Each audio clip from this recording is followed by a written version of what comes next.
saya yakin ya bahwa guru masih banyak yang bingung nih. Pasti, dengan, pasti. Ya, dengan munculnya Menunggu-nunggu Bu Dijen. Iya, dengan munculnya Kepmenpan tadi masih banyak yang bingung. Betul.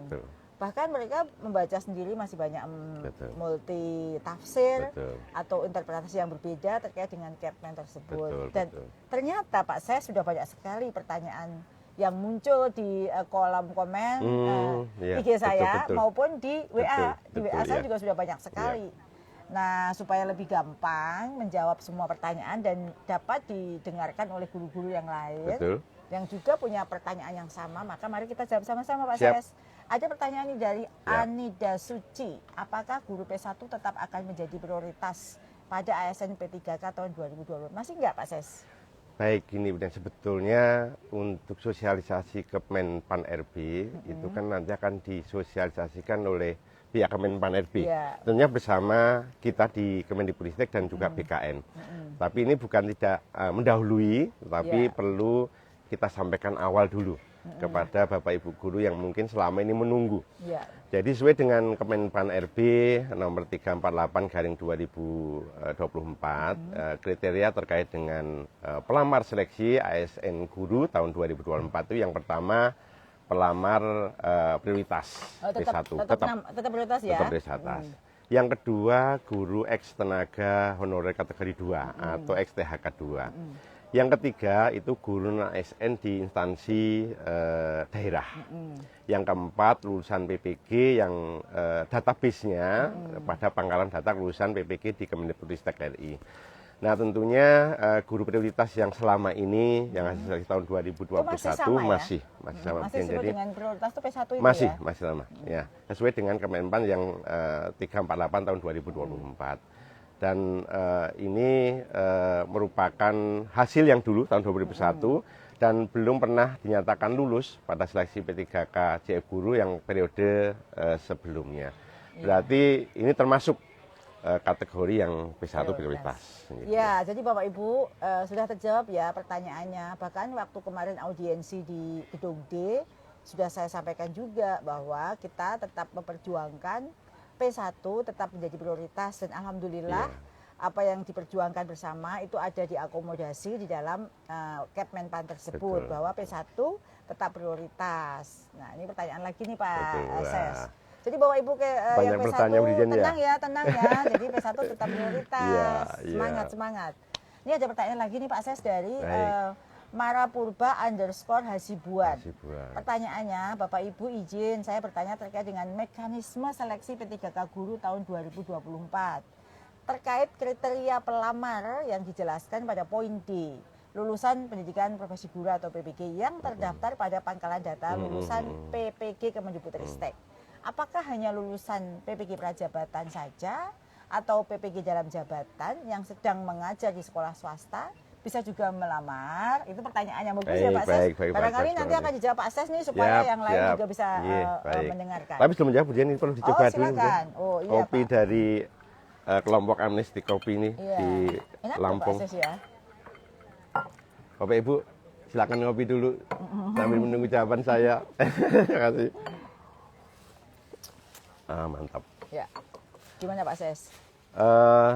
Terima kasih Bu Dijen. Ini masih ada 3.500 guru yang sekarang gabung Pak Ses. Ya. Benar-benar ini. Memang informasi yang ditunggu-tunggu ini. Semoga awal dari informasi terkait dengan Kemenpan RB yang terkait dengan seleksi tahun 2024 bisa tersampaikan mungkin lebih awal. Baik, dari pertanyaan tadi dari siapa tadi Mas? Coba. Pertanyaan dari Pak Marapurba_Hasibuan. Terima kasih untuk pertanyaan baik sekali. Jawabannya coba. Terima kasih. Jawabannya.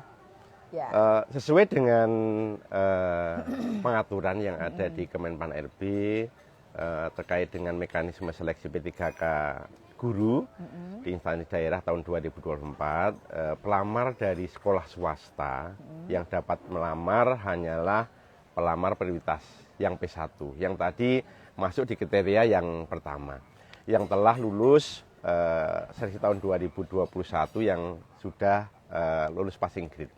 Itu pun dengan persetujuan dari ketua yayasan seandainya yang bersangkutan memang ada di sekolah swasta.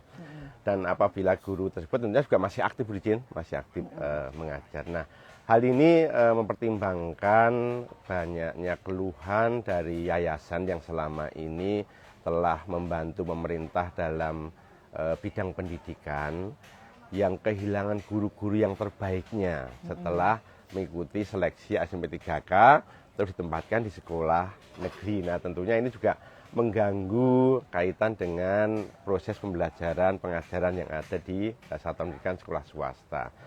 Nah, tentunya di poin tersebut dimaksudkan bahwa lulusan PPG bagi calon guru atau yang prajabatan untuk yang di kriteria tersebut itu yang memang dibolehkan untuk mendaftar di tahun 2024. Ya, terima kasih Pak Ses. Jadi Bapak Ibu yang tadi dimaksud Pak Ses yang disebut dengan PPG itu adalah PPG prajabatan ya, yang lulus PPG prajabatan dan belum terdata di Dapodi, tetapi terdaftar di data pangkalan data PPG prajabatan, lulusan PPG prajabatan. Sedangkan yang dalam jabatan itu masuknya yang tadi poin-poin di atasnya ya, guru-guru yang masuk guru yang terdaftar di Dapodi.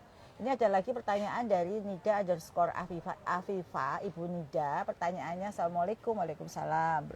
Mau izin Bu Dirjen, saya guru SMP swasta peserta P3K 2023 dengan kategori P. Mohon kejelasan untuk kami guru SMP bidang studi bahasa Indonesia. Apakah tahun ini ada penempatan Bu? Terus alur yang harus kami lalui untuk tahun ini seperti apa? Dan sertifikat yang kami terima setelah tes apakah bisa difungsikan?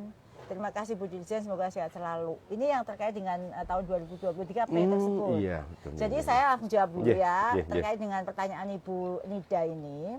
Prinsipnya kami telah mendorong Pemda untuk membuka formasi sebanyak-banyaknya dan seluas-luasnya untuk seluruh mapel hingga guru-guru non-ASN yang dapat melamar dan bersaing mendapatkan formasi semuanya. Apabila formasi melebihi jumlah guru non-ASN, tentu tidak ada persaingan. Semuanya lulus karena memang tidak ada passing grade bagi yang tadi saya sebutkan, hanya perankingan. Jadi kalau di dalam Kemenpan disebut yang diterima adalah yang terbaik, jadi ranking. Bagi yang tidak diterima itu disebutnya tidak lolos gitu ya Bapak Ibu. Nah, sertifikat pendidik yang diakui adalah sertifikat yang diperoleh sebelum waktu pendaftaran seleksi. Karena itu kan ada cut off-nya ya Bapak Ibu ya. Jadi kalau dalam proses ini dapat sertifikat yaitu nanti pada seleksi berikutnya.